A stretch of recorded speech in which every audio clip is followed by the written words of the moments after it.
Breaking news చూస్తున్నారు. America అధ్యక్షుడు Trump సంచలన వ్యాఖ్యలు చేశారు. రష్యా యుక్రెయిన్ యుద్ధంపై ట్రంప్ అత్యుత్సాహాన్ని ప్రదర్శిస్తున్నారా అంటే అటువంటి మాటే అవుననే మాట వినిపిస్తోంది. రష్యన్ భూభాగంలోకి చొచ్చుకు వెళ్లి దాడులు చేయాలని యుక్రెయిన్ అధ్యక్షుడు జెలెన్స్కీకి ట్రంప్ సూచించినట్టుగా తెలుస్తోంది. సుదూర లక్ష్యాలను ఛేదించే క్షిపణులని అందజేస్తే మాస్కోపై కూడా దాడి చేయగలరా అని ఆఫర్ ఇచ్చినట్టుగా తెలుస్తోంది. ఆయుధాలు ఇస్తే అందుకు సిద్ధమే అంటూ జెలెన్స్కీ చెప్పుకొచ్చాడు. జెలెన్స్కీతో టెలిఫోన్లో మాట్లాడారు డొనాల్డ్ ట్రంప్. ఇద్దరి చర్చలపై ఇంటర్నేషనల్ మీడియాలో సంచలన కథనాలు వెలువడుతున్నాయి.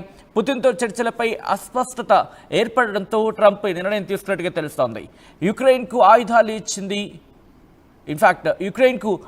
ఇచ్చి రష్యాపై యుద్ధానికి దిగబోతున్నాడా ట్రంప్? ప్రస్తుతం ఈ అంశానికి సంబంధించే చర్చ జోరందుకుంటోంది.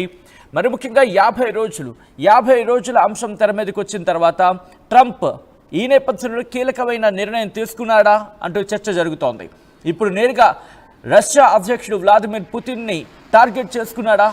ఎందుకంటే గత కొద్ది రోజులుగా ట్రంప్ తీసుకుంటున్న నిర్ణయానికి, ట్రంప్ వేస్తున్న అడుగులకి అడ్డం పడుతోంది రష్యా. ఇటు ఇరాన్ విషయంలో కావచ్చు, లేకపోతే నార్త్ కొరియా సౌత్ కొరియా విషయంలోని, ఇటు సౌత్ కొరియా విషయంలో కావచ్చు, అటు సౌత్ కొరియాకి అమెరికా దన్ను, ఇటు నార్త్ కొరియాకి రష్యా దన్ను. సో ఈ నేపథ్యంలో ఎక్కడో మేకే కూర్చుంటున్నాడు. ట్రంప్ తీసుకోవాలంటున్న నిర్ణయాలకి రష్యా అడ్డం పడుతోంది.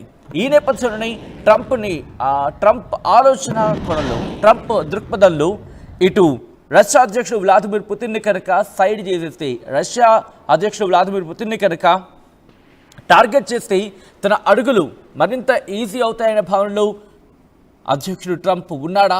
ప్రస్తుతం ఈ చర్చ విస్తృతంగా జరుగుతోంది. ఇక్కడ 50 రోజుల టైం, మరి ముఖ్యంగా మీకు గుర్తుందా, 6 రోజుల టైం అంటూ ఇరాన్ విషయంలో అన్న తర్వాత ఆ 6 రోజుల వ్యవధిలోని ఐ థింక్ మొదటి 3 రోజుల తర్వాతే ఇటు ఇరాన్ మీద దాడికి పాల్పడింది అమెరికా.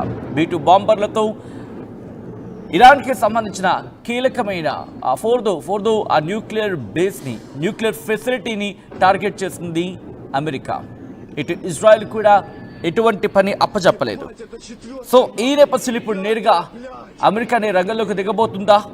యుక్రెయిన్ పేరు చెప్పి అధ్యక్షుడు ట్రంప్ తన కీలకమైన డెసిషన్ని, తన కీలకమైన ప్లాన్ని అమలు చేయబోతున్నాడా? ఈ చర్చ ప్రస్తుతం చాలా విస్తృతంగా జరుగుతోంది. పుతిన్ని లేపేసేందుకు జెలెన్స్కీ పేరు చెప్పుకొని ట్రంప్ సిద్ధం కాబోతున్నాడా? ఎందుకంటే మేకే కూర్చుంటున్నాడు గత కొద్ది రోజులుగా పుతిన్. సో ఇప్పుడు పుతిన్నే టార్గెట్ చేసేందుకు అమెరికా సిద్ధమైంది. ప్రస్తుతం ఈ చర్చ జోరందుకుంటోంది. మరింత సమాచారం మా ప్రతినిధి మనోజ్ నాడికి తెలుసుకునే ప్రయత్నం చేద్దాం. మనోజ్, ఇంట్రెస్టింగ్ డెవలప్మెంట్ కింద చెప్పుకోవాలి. 50 రోజుల టైం అన్నప్పుడే ఏదో తేడా కొడుతుంది అనుకున్నాం. బట్ ఇప్పుడు యుక్రెయిన్కి పూర్తి స్థాయిలో మద్దతు ఇచ్చిన సందర్భంలో మరిన్ని ఆయుధాలు ఇచ్చి రష్యా అధ్యక్షుడు వ్లాదిమిర్ పుతిన్ని టార్గెట్ చేసేందుకు అమెరికా సిద్ధమవుతుంది అనుకోవాలి. ఇక్కడ అంటే ఈ టారిఫ్లకు సంబంధించిన అంశం ప్రస్తావనకు రాకమునిపే జెలెన్స్కీ అండ్ అమెరికా అధ్యక్షుడు డొనాల్డ్ ట్రంప్ మధ్య ఫోన్ ద్వారా సంభాషణ జరిగినట్టుగా కొన్ని మీడియా కథనాలు వస్తుంది. ఇంటర్నేషనల్ మీడియా కథనాల్లో కానివ్వండి, ప్రధానంగా చర్చ జరుగుతున్న అంశం అదే. టారిఫ్లకు సంబంధించిన అంశం బహిరంగంగా చెప్పుకొచ్చారు. కానీ ట్రంప్ ఎక్కడ కూడా జెలెన్స్కీకి డైరెక్ట్ గా ఆయుధాలు ఇస్తారని, రష్యా మాస్కో పైన డైరెక్ట్ గా దాడి చేసి నువ్వు అంతవరకు వెళ్ళగలుగుతావా, నీకు అంత ధైర్యం ఉందా, డైరెక్ట్ గా రష్యా పైన దాడి చేస్తావా, నీకేం కావాలని అడిగాడంట. నాకు కొన్ని ఆయుధాలు కావాలి, ఆయుధాలు ఇస్తే డైరెక్ట్ గానే వెళ్ళి రష్యా భూభాగంలోకి చొచ్చుకు వెళ్ళి మనం దాడి చేయగలుగుతారని చెప్పి జెలెన్స్కీ హామీ ఇచ్చాడట. ఈ డిస్కషన్ ఇంటర్నెట్ జూలై 4th జరిగినట్టుగా ఇంటర్నేషనల్ మీడియా కథనాల్లో కొన్ని చర్చ జరిగింది. టారిఫ్ సంబంధించిన అంశం 2 days బ్యాక్. సో ఇక్కడ నాటో దేశాలతో కూర్చున్నప్పుడు కూడా ఈ మీటింగ్ లో వైట్ హౌస్ నుంచి డొనాల్డ్ ట్రంప్ ఇదే చెప్పుకొచ్చాడు, టారిఫ్ ను పెంచుతాను, మీరు కనుక 50 రోజుల్లో మాట వినకపోతే టారిఫ్ ని 50% పెంచేసి ఇంకా దాన్ని 100% చేసిన ఆశ్చర్యపోవాల్సిన పని లేదంటే. దానికి రష్యా కూడా చాలా ధీటుగా సమాధానం ఇచ్చింది. నువ్వు టారిఫ్ పెంచుతావో, నువ్వేం పెంచుతావో, నీ ఇష్టం, ఏం చేస్తావో చేసుకో, మేము మాత్రం చాలా క్లియర్ గా ఉన్నాం. మా పైన దాడి చేస్తే ప్రతిఘటనగా భాగంగా మేము దాడి చేస్తాం. అంటే అన్లెస్ వాళ్ళు దాడి చేసేటప్పుడు మేము ఎవరిని టచ్ చేయాలి. ఇక్కడ ఇంట్రెస్టింగ్ అది మీరు గమనిస్తే మనం ఫస్ట్ నుంచి ఇది ఫాలో చేస్తున్నాం కాబట్టి, అమెరికా అధ్యక్షుడు డొనాల్డ్ ట్రంప్ ఉక్రెయిన్ రష్యాపై దాడి చేస్తే ఎక్కడ కూడా తన కండోలెన్సెస్ ని కానీ తన సపోర్ట్ ని ఎక్స్టెండ్ చేయట్లేదు. రష్యా పైన ఉక్రెయిన్ దాడి చేయడం తప్పు అని ఎక్కడ ప్రస్తావించలేదు, ఆ రకంగా ఉటకించడం లేదు. కానీ ఎప్పుడైతే రష్యా ఉక్రెయిన్ పై దాడి చేస్తుందో అది తప్పు. రష్యా అధ్యక్షుడు పిచ్చివాడు, ఈ రకంగా దాడి చేస్తాడా, రష్యా అధ్యక్షుడు ఇక్కడ వెనక్కి తగ్గాలి, ఒకసారి ఆలోచించాలి, ఇలా పదే రష్యా అధ్యక్షుడి గురించి మాట్లాడుతున్నాం. కానీ ఏ రోజు కూడా after that agreement 50% mineral agreement తర్వాత ఉక్రెయిన్ సంబంధించిన జెలెన్స్కీ గురించి ఇప్పటి వరకు డొనాల్డ్ ట్రంప్ ఎక్కడ కూడా ఉక్రెయిన్ డైరెక్ట్ గా పుతిన్ టార్గెట్ చేసింది కదా. డైరెక్ట్ గా పుతిన్ వెళ్తున్నటువంటి విమానాన్ని టార్గెట్ చేసి డ్రోన్ ని ప్రయోగించింది కదా. ఆ ఎయిర్ బేసెస్ ని అక్రమంగా 4300 కిలోమీటర్ల వరకు చొరబడి అక్కడ దాడి చేసి అక్కడ ఎయిర్ బేసెస్ ను కుప్పగూల్చి $7 మిలియన్ నష్టాన్ని రష్యాకు చేకూర్చింది కదా. కానీ అక్కడ ఎక్కడ కూడా డొనాల్డ్ ట్రంప్ అలా చేయడం తప్పు అని ఉక్రెయిన్ జెలెన్స్కీనో ఎక్కడ కూడా ప్రస్తావించిన దాఖలాలు లేవు. అటు బ్రిటన్ కూడా ఉక్రెయిన్ కి మేము సపోర్ట్ చేస్తున్నాం, ఇంకా లక్షలాది డ్రోన్స్ ఇస్తాం, మేము ఉక్రెయిన్ రష్యా యుద్ధాన్ని ఇంకా పెంపొందిస్తామని అంటే, ఒకవైపు అమెరికా అధ్యక్షుడేమో నేను యుద్ధాన్ని ఆపడానికి ప్రయత్నం చేస్తున్నాను అంటున్నాడు.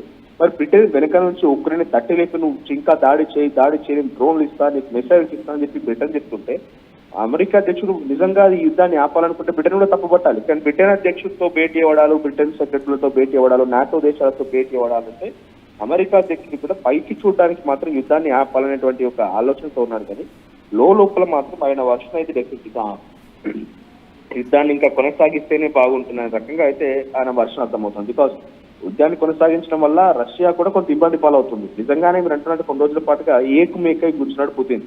ఏకమేకడం అంటే అమెరికా అధ్యక్షుడు డొనాల్డ్ ట్రంప్ టార్గెట్ చేయడం కాదు. ఇండివిజువల్ గా వాళ్ళు కూడా సెల్ఫ్ రిలయంట్ అవుతున్నారు, ఆయుధాల పరంగా ముందుకు వెళ్తున్నారు, సెల్ఫ్ రిలయంట్ గా వాళ్ళు ఫైనాన్షియల్ గా ముందుకు వెళ్తున్నారు. బ్రిక్స్ దేశాలు వాళ్ళు కూడా ఒక భాగస్వామిగా ఉన్నారు కాబట్టి వాళ్ళంతా కూడా వాళ్ళ ఇండివిజువాలిటీ కోసం ప్రయత్నం చేస్తున్నారు.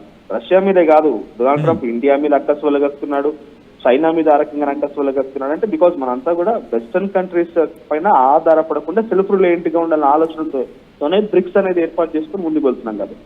సో ఇప్పుడు అధ్యక్షుడు డైరెక్ట్ గా డొనాల్డ్ ట్రంప్ జెలెన్స్కీతో మాట్లాడి నేను మీకు ఆయుధాలు ఇస్తాను, ATMNS అనేటువంటి ఆయుధాలతో మీకు నేను సప్లై చేస్తాను, మీరు డైరెక్ట్ గా రష్యా మీద దాడి చేయగలుగుతారనేటువంటి ఒక సంభాషణ జెలెన్స్కీతో మాట్లాడినట్టుగా ఇంటర్నేషనల్ వార్తా కథనాల్లో చర్చ జరుగుతోంది.